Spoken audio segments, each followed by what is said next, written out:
at the hands of persons unknown. That is the normal tagline that used to be in the papers when people were found lynched. Hey, Angela Parker, Boozy Bible Scholar. I'm going in with my Natasha Denona text eye sculpture, texture and tone palette, and I'm getting my fluffy brush. I'm doing a Wayne Goss number 4.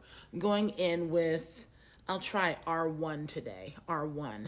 At the hands of persons unknown. That is the tagline. And we've had or seen 2 persons found hung in Mississippi this week. 2 persons found hung in Mississippi this week. The authorities down in Mississippi have rushed to say that they are suicides. And that is very weird to automatically assume they are suicides. There are unconfirmed reports that Trey Reed, who was found at Delta State, had limbs broken. So, of course, people are saying, well, if he had limbs broken, how could he have possibly committed suicide? So that is problematic, of course. And the other person was an unhoused person, from what I'm understanding, and is identified as a white man, a white unhoused person. But that does not mean that, of course, that person was not lynched.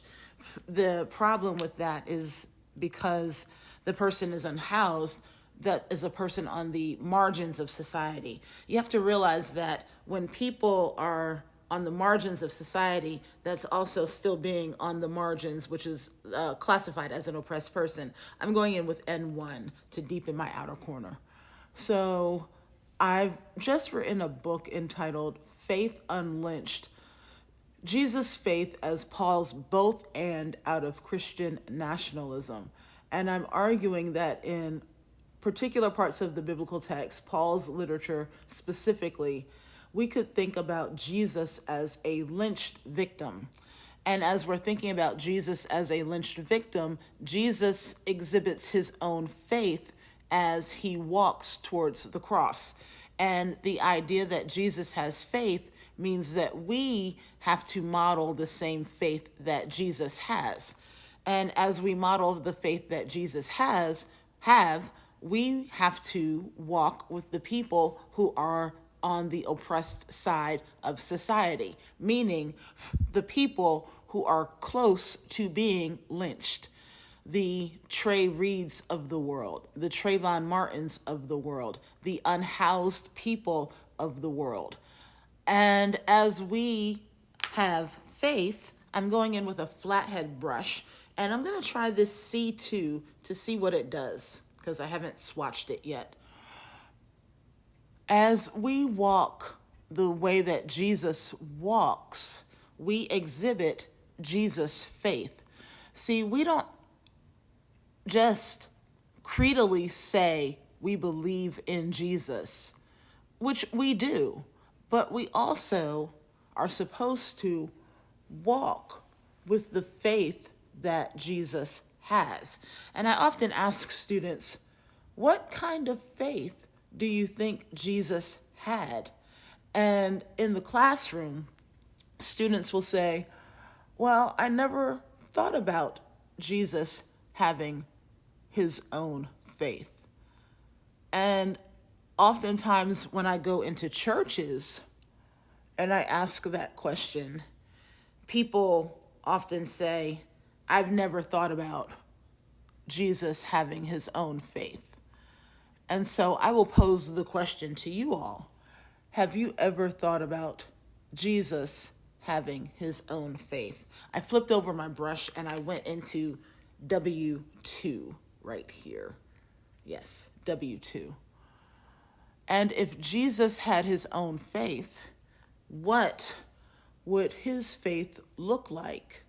And what did he have faith in? If Jesus had his own faith, what would his faith look like? And what would he have faith in? Well, I would argue that he would have faith that God would raise him from the dead ones.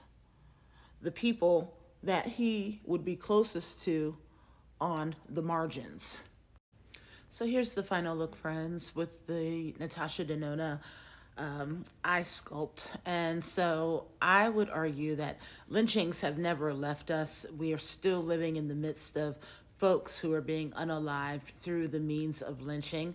And let me just shout out a friend of mine, Jerla Prevalin, who is the executive director of Elevate International Ministries. Yes, Elevate Her International Ministries. I'm wearing this piece, which I love. I would say go to her website and look at her ministry, which helps women across the globe, and donate to her ministry. She is a beautiful person. She's also here on TikTok, so I will tag her. But give to that ministry. There's a lot of good that can be done in the world in the midst of all the evil that we are seeing in the world.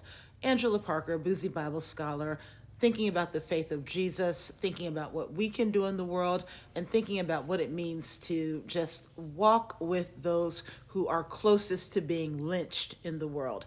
As always, friends, be bold, be brave, be beautiful.